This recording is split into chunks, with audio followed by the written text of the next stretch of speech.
Good morning mga kakikoy ko. Di ba last ano ba 'yun? January pala, kinancel ko yung rehistro ng ng truck ko ito. Yan. Oh no! Kinancel ko kasi sayang naman, no. Nagbabayad ako ng rehistro tapos nakatinggal lang diyan. Ngayon, i-activate natin, ipa-rehistro, ipa-activate parang magamit natin, no. Alright.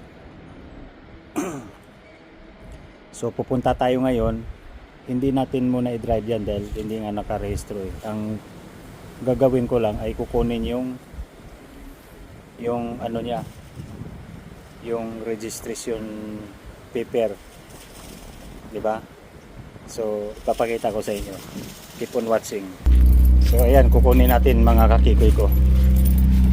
Kasi may gustong hihiram nito, tapos magtatapon sila ng basura. Yan. So hindi ko naman sila china-charge. Ang kulang pagasa nila, di ba? 'Yun. So ito na 'yon.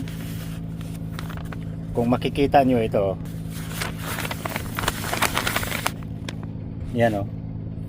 1990 Ford F-150 regular cab, 2-wheel drive or rear wheel drive yan. Alright.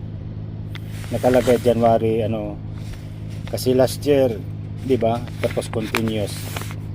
Yan. Alright. So binabayaran ko lang yan monthly ay ito. Yan, monthly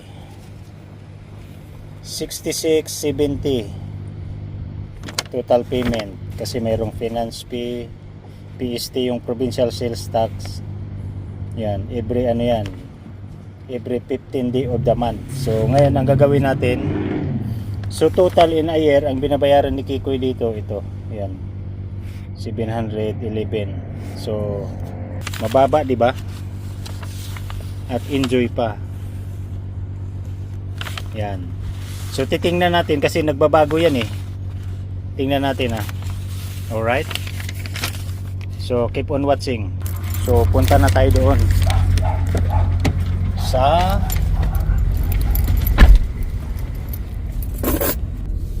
So let's go mga kakikoy ko. Tapos at the same time mag-renew na si Kikoy ng lisensya ito. Yan, mag-renew na siya. Alright.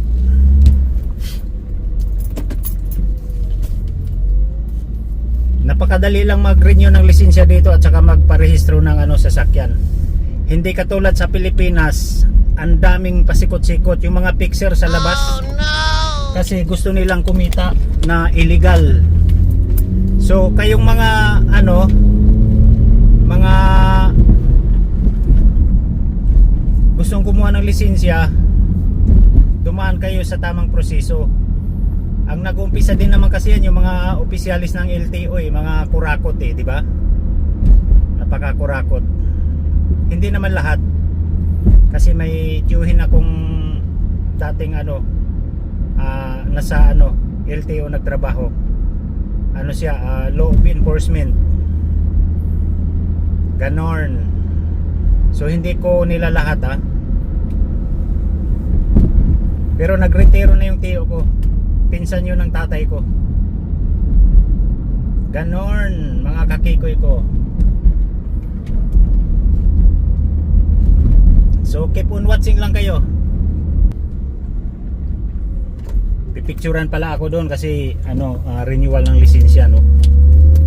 So ayan. Hindi ko alam kung pwedeng mag-video doon pero ita-try natin. Try natin. Alright.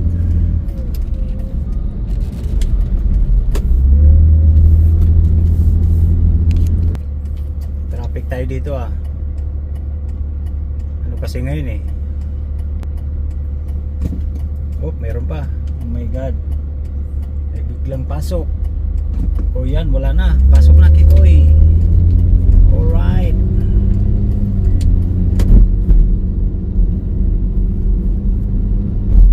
So malapit na tayo mga kakikoy ko doon sa ano, sa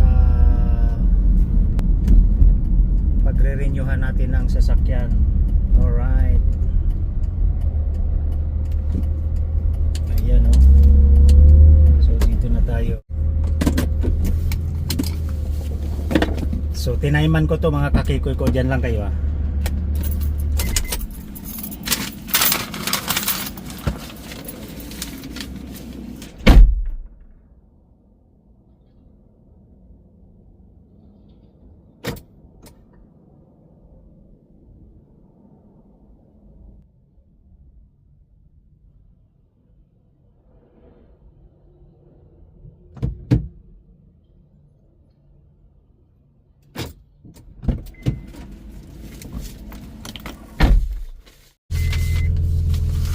So ayan mga kakikoy ko, inabot lang ako ng 7 minutes kasi mayroong nauna sa akin. Tapos in-entertain naman ako kaagad. So ayan. Ang renewal nga pala, ginawa kong 5 years, 1 payment 100. Pwede ring every year 25. So gusto nating makatipid ng 25, so ano na, 1 payment 100. So ayan na, no. So ang binayaran natin ngayon ay 39.45 sa renewal up to June 15. Tapos June 15 magdideduct na sila ng 22,617. 22,17. Kung makompare mo dito sa ano, sa previous 66,70. Alam niyo kung bakit bumaba? Kasi ang sasakyan habang tumatagal bumababa yung ano, yung kalidad. So especially na yung insurance, ganyan. Pero ganun pa man, meron pa ring 200 na liability kung halimbawa na ano ako, na disgrasya na hindi ko fault, babayaran nila ako ng 200, halagang 200. Ganun yon. Pero may deductible na 700. Yun, halimbawa nabasag yung salamin, inano nila yung ni-repair, may babayaran akong 700, deductible yon. So tataas yung ano natin, no, insurance. Kaya ang ginagawa ko, cash na lang doon sa ano, sa body shop or glass repair. Ganun yun. So ayan, para sa kaalaman, yung truck natin pwede nang i-drive. Alright. At saka may bagong lisensya na si Kikoy. Ito yung lisensya kong ano, hindi ko na magagamit kasi binigyan na ako ng ano, yan o, temporary up to 3 months. Pero within 10 days ano na yun, makukuha ko na yung lisensya ko, darating na. So senior ko lang sa inyo mga kakikoy ko. Thank you so much. Bye bye. If you are new to my channel, please don't forget to subscribe Kikoy YouTube TV. Thank you. Bye bye. Oh my goodness mga kakikoy ko, ayaw namang umandar. Alam niyo kung bakit? Puro korosyon na kasi yan, oh. Ang gagawin ni Kikoy ay tatanggalin yan, tapos lilinisan natin yung terminal. Itong panlinis niya, no. Yan. Alright. Pero under yan kasi mayroong sign of good news. Ito yan, oh. Nakita niyo yan? Umilaw yung ano niya, emergency light. So mahina lang talaga ang contact ng ano, yung power niya doon sa starter. Alright, so keep on watching. So ayan, natanggalan natin mga kakikoy ko, lilinisan natin yan.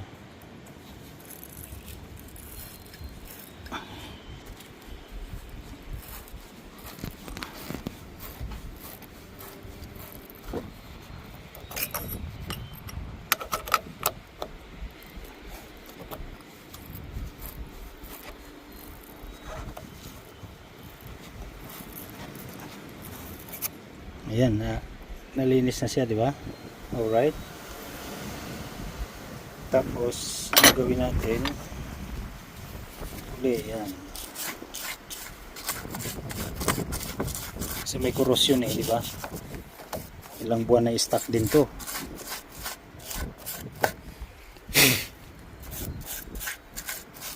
Yan, medyo malinis na oh. Itong kabila naman, antigas mga kakikoy ko, ayaw matanggal. Pero may paraan yan. Alright? Keep on watching lang. So ayan mga kakikoy ko, na tanggal na natin oh. Same thing gagawin natin dun sa isa. Yan.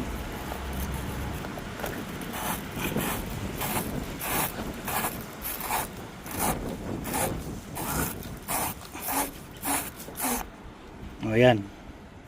So malinis na yan. Same thing dito. So ikakabit na natin to. Yan. Ang lagi nating laging una tong kuwan, negative, tapos tsaka positive ang huli. Alright, wala akong tripod na dala, keep on watching. Ganito kasi kapag yung huli mo ng positive ang huli, yan hindi siya nag-spark, di ba? Yun ang doon. Pero pag yung negative ang ihuli mo, nag-spark yan. Ganon mga kakikoy ko. I'm not an expert but I know how to do it. So let's go mga kakikoy ko. O yun, tumunog na. Alright, ibig sabihin, yan may ilaw dito. Mag-aandar na to. Alright. Ganun lang talaga. Kailangan linisan yung terminal ng battery. Diba? O yan kita nyo?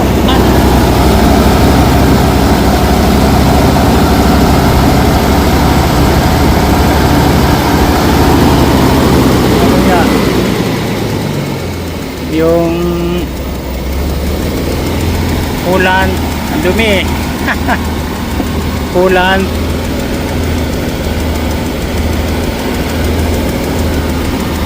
Nako, maglagay tayo ng coolant. Wala, empty ang coolant mga kakikoy ko.